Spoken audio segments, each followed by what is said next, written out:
प्रकृति द्वारा दिए जा रहे संकेतों को समझकर जीवन शैली में बदलाव लाकर वर्तमान संकट से निजात पाया जा सकता है।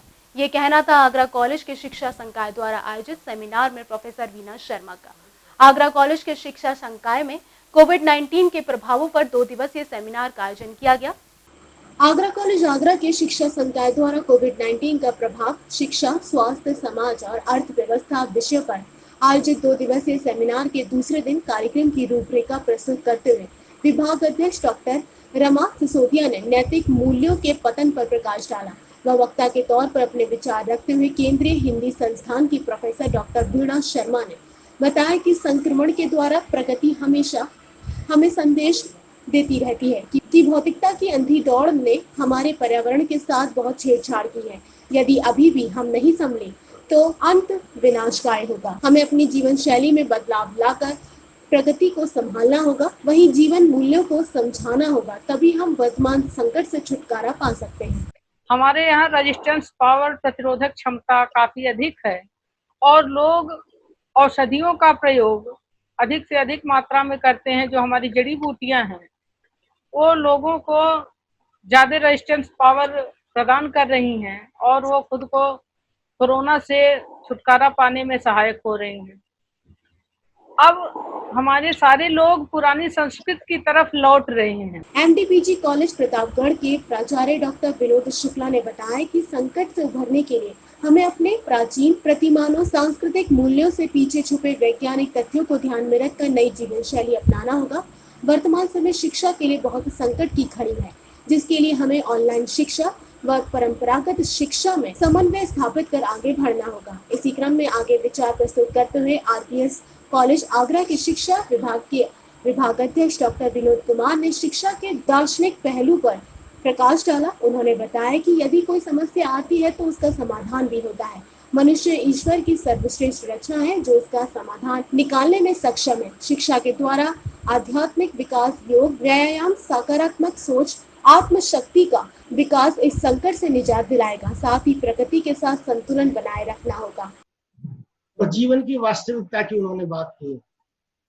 दर्शन उस वास्तविकता को खोजना, अर्थात ज्ञान की खोज।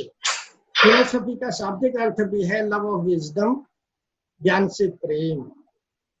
वहीं आज के संदर्भों की दृष्टि से सिसरो ने कहा है कि दर्शन सभी कलाओं की मां और मन की सच्ची औषधि है।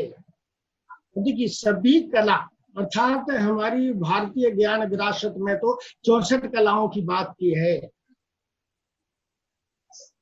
तो सभी कलाओं, तो उस दृष्टि से कला और विज्ञान की मां के साथ ये मन की सच्ची औषधि, मानव मन के बारे में मनोविज्ञान की दृष्टि से केन त्रिपाठी जी ने बहुत अच्छे बिंदु सामने रखे थे।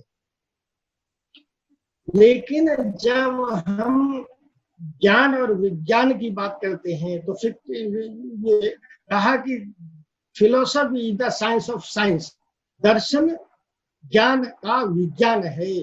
दर्शन philosophy is the science of knowledge, ज्ञान का विज्ञान है। और ज्ञान के क्षेत्र दर्शन की दृष्टि से तत्व मीमांसा है, ज्ञान मीमांसा है, आचार मीमांसा है, समस्त विज्ञान के विषयों का दर्शन, सामाजिक विज्ञानों का दर्शन, भाषा विज्ञान और शिक्षा दर्शन, शरीर विज्ञान, औषधि विज्ञान, परिवार दर्शन, समाज दर्शन, धर्म दर्शन और राष्ट्र दर्शन।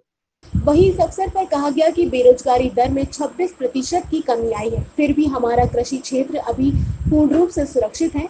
हमें धैर्य से काम करना होगा। केंद्र सरकार द्वारा दिए गए आर्थिक पैकेज से आने वाले 2-3 सालों में स्थिति में आवश्यक सुधार संभव है। प्रतापगढ़ से जुड़े डॉक्टर संतोष कुमार पांडे ने अपने विचार रखते हुए बताया कि प्रकृति परमार्थ के लिए काम करती है, उसी प्रकार हमें भी लोक मंगल की भावना के साथ आगे बढ़ना होगा। वहीं कार्यक्रम के अंत में आगरा कॉलेज के डॉक्टर केपी तिवारी शिक्षा के बदलते स्वरूप पर बृहद प्रकाश डाला। उनके अनुसार इस महामारी को अवसर में बदलने का प्रयास करना चाहिए, इससे शक्तिशाली भारत का निर्माण हो सकेगा। कार्यक्रम का संचालन डॉक्टर प्रीति माहेश्वरी ने किया। अंत में संयोजक डॉक्टर नीलम मिश्रा ने सभी वक्ताओं का धन्यवाद ज्ञापित किया। कार्यक्रम में विभिन्न प्रांतों के प्रतिनिधि भी